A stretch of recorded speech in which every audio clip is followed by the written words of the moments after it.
तंज़ीमुनि सां पिणु मुलाक़ातूं करे शिरकत जी दावत ॾिनी वई आहे। बदीन, मीरपुर ख़ास, टंडियल यार समेत ॿियनि ज़िलनि मां ट्रैक्टरनि खे गॾु करे राति हैदराबाद रवानो कयो वेंदो। हारी मार्च में पीपी क़यादत चाहे थी त वधि खां वधि ट्रैक्टर्स खे शामिल कयो वञे। तव्हांखे ख़बर ॾियूं पिया त पीपल्स पार्टी तरफ़ां सुभाणे हैदराबाद में ट्रैक्टर मार्च जूं तयारियूं मुकमल कयूं वियूं आहिनि। पीपी जी मक़ामी तौर मरकज़ी क़यादत मार्च खे कामयाब बणाइण लाइ हैदराबाद, टंडिजाम, मीरपुर ख़ास ऐं बदीन में कैंपूं क़ाइमु कयूं वियूं आहिनि।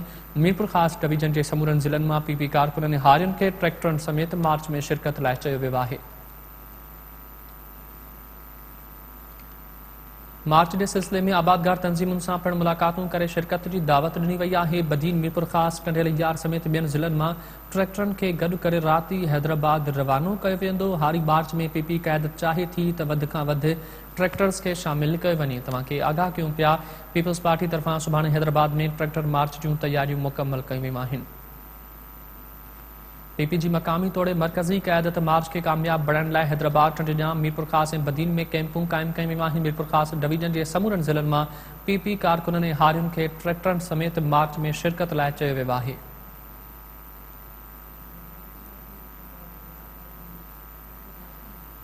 मीरपुर ख़ास डिवीजन जे समूरनि ज़िलनि मां पीपी कारकुननि हारियुनि खे ट्रैक्टरनि समेत मार्च में शिरकत लाइ चयो वियो आहे। तव्हांखे आगाह कयूं पिया पीपल्स पार्टी तरफ़ां सुभाणे हैदराबाद में ट्रैक्टर मार्च जूं तयारियूं मुकमल कयूं वियूं आहिनि। बदीन, मीरपुर ख़ास, टंडियल यार समेत ॿियनि ज़िलनि मां ट्रैक्टरनि खे गॾु करे राति हैदराबाद रवानो कयो वेंदो। इन सिलसिले में ॻाल्हाइण जे लाइ असां राब्तो कयो आहे chairman area water board Badin कबूल मोहम्मद खटियाण साहब असां टेलीफोन लाइन ते मौजूद आहिनि। कबूल मोहम्मद साहब, अस्सलाम वालेकुम।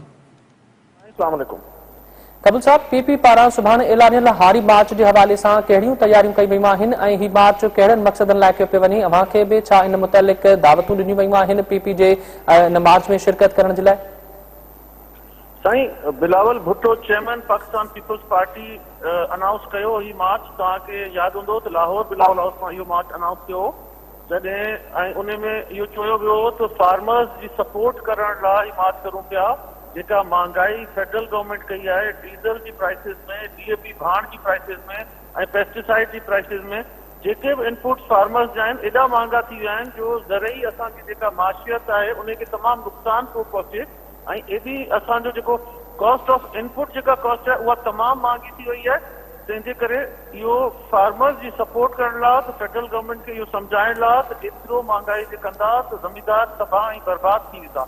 तंहिंजे करे इहो मार्च अनाउंस कयो वियो आहे असांजे चेयरमैन जी तरफ़ां ऐं चेयरमैन जी जेका जीअं ई उहा आई आहे त असांखे जेका डेट मिली आहे हैदराबाद डिवीजन जी 24 जनवरी आहे सुभाणे ऐं अॼु ई मोबिलाइज़ थी विया आहिनि सभु दोस्त असांजा फार्मर्स, हारी सभु बदीन डिस्ट्रिक्ट मां ऐं डिफरेंट डिस्ट्रिक्ट मां, ठठे मां, सिजावल मां, टंडो मोहम्मद खान मां, मटियारी मां, दादू मां, इहे सभु अची हैदराबाद में फतेह चौक ते गॾु थींदा जिथे ही हिकिड़ो प्रोटेस्ट शो कंदा।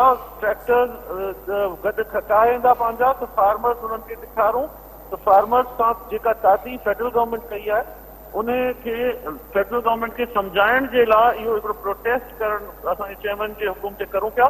सभु फार्मर्स हिन में जॉइन करणो पिया। डिफरेंट आबादगार बोर्ड जेके तंज़ीमूं असां सिंध आबादगार बोर्ड ऐं सिंध चेंबर ऑफ एग्रीकल्चर उन्हनि बि अनाउंस करे छॾियो आहे त उहे बि जॉइन करनि पिया हिन प्रोटेस्ट में ताकी ही जेको प्रोटेस्ट आहे हिन में न त ही जे ना थियो त फेडरल गवर्नमेंट बर्बाद करे छॾंदी असां फार्मर्स खे, पाकिस्तान जे ऐं सिंध सूबे जे फार्मर्स खे।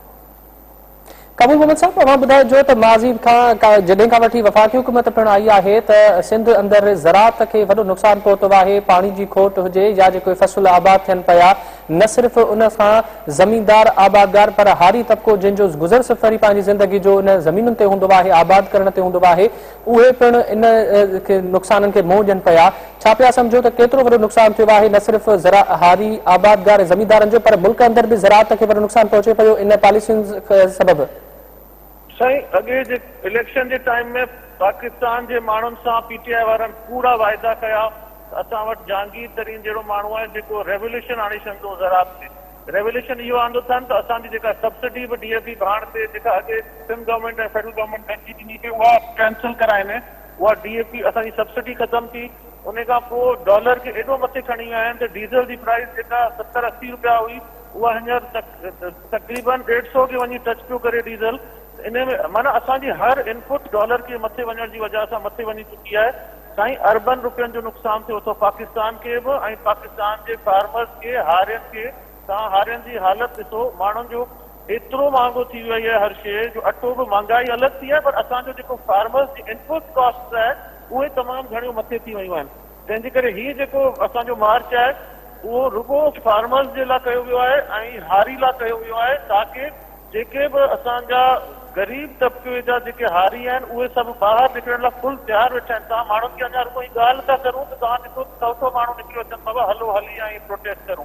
तंहिंजे करे हिन में असांखे त कुझु करण जी ज़रूरत ई कान पई पए, माण्हुनि सां रुगो अनाउंसमेंट थी आहे ऐं असांखे अलाए घणा माण्हू पिया कॉन्टेक्ट करनि त असां सभु वेंदासीं। आबादगार तंज़ीमूं सभु जॉइन करे चुकियूं अथव, तव्हां ॾिठो हूंदो। तंहिंजे करे इहे असां जेके बि हिते दोस्त आहियूं रुगो असांजो गुज़र सफ़र जो मसइलो आहे। ही मसइलो तक़रीबन सियासी मसइलो कोन पियो थिए, ही गुज़र जो मसइलो आहे त असांजो गुज़र थी सघे ऐं फार्मर्स ऐं गरीब माण्हू जो गुज़र कीअं थींदो न जे एग्रीकल्चर में असां वञा आहियूं।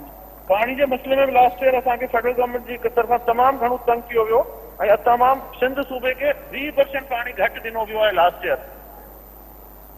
कबीर मोहम्मद खटियाण साहब, वॾी महिरबानी अवां सिंध टीवी न्यूज़ खे पंहिंजो मौक़िफ़ ॾिनो ऐं क़ीमती वक़्तु ॾिनो। नाज़रीन, तव्हांखे आगाह कयूं पिया पीपल्स पार्टी तरफ़ां सुभाणे हैदराबाद में ट्रैक्टर मार्च जूं तयारियूं